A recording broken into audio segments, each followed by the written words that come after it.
जी नाज़रीन अस्सलाम वालेकुम। एमएस के वेदर अपडेट से मुनव्वर सलीम खोखर एक दफा फिर हाजिर हूँ।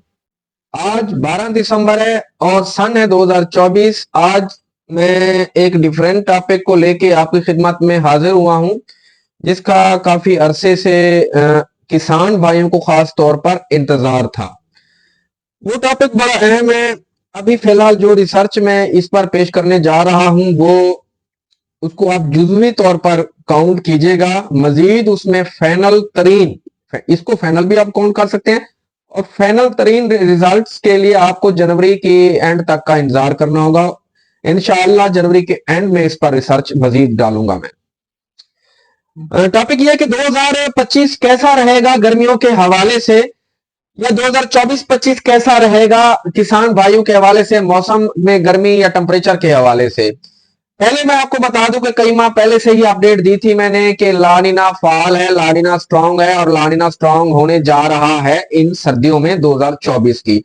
तो लानिना इस वक्त भी स्ट्रांग है और आपके सामने है कि जब लानिना आता है सर्दियों में या स्ट्रांग होता है तो बारिशें इंतहाई कम होती हैं सर्दियों में, और आप खुद मुशाहिदा कर रहे हैं कि बारिशें तकरीबन कम हो रही हैं।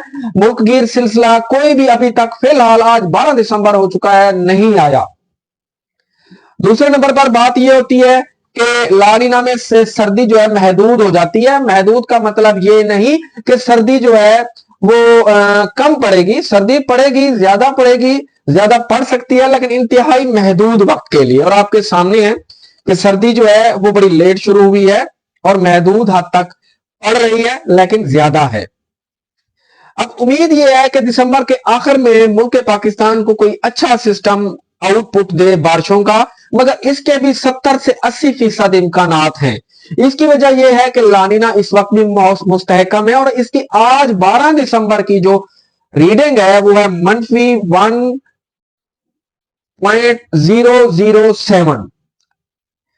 दूसरी तरफ अक्सर बैन अवी माहरीन ने अपनी रिसर्च दी है या इस बात पर मुतफिक हुए हैं कि जनवरी फरवरी मार्च से हम ला नीना का दामन छोड़ देंगे और वापस एल नीनो की तरफ रुख कर सकते हैं।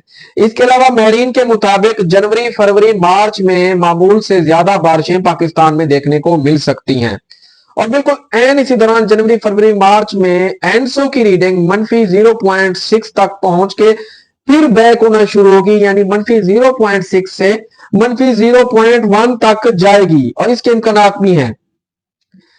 ये भी आपने मुशाहिदा किया होगा कि ये एनसो फेज होगा, और एनसो फेज में ही बारिशों की यानी जनवरी फरवरी मार्च में मामूल से ज्यादा बारिशों की पेशन गोई की गई है।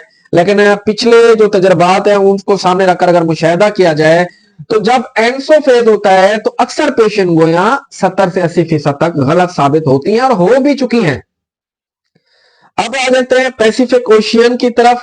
तो उसका अगर हम मुआवजा करें मशरकी पानियों का मगरबी पानियों से, तो इसके मगरबी पानियों का दर्जा हरारत तेजी से गिर रहा है, और मशरकी पानियों का दर्जा हरारत मगरबी पानियों की निस्बत इंक्रीज हो रहा है। अगर ऐसा जारी रहा तो मार्च से अप्रैल में हम एल नीनो की थ्रेश होल्ड वैल्यू में पहुंच सकते हैं।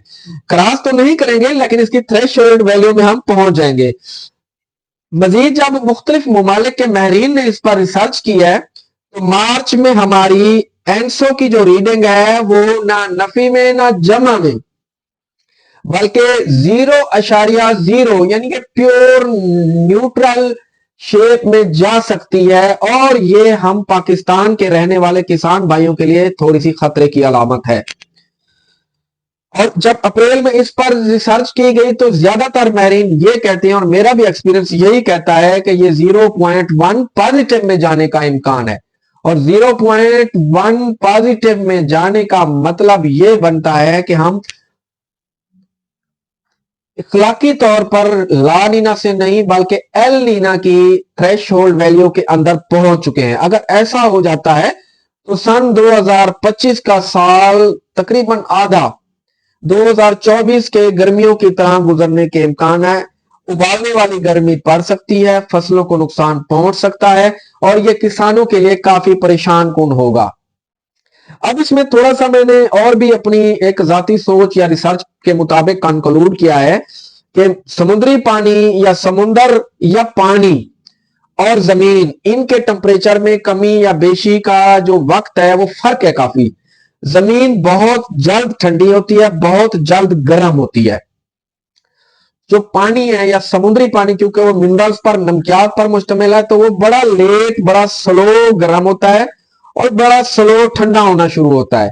तो इसमें हम ये कंक्लूड कर सकते हैं कि हो सकता है अप्रैल नहीं बल्कि मई जून तक हम ला नीना से एल नीनो की थ्रेशोल्ड वैल्यू में दाखिल हो जाएं।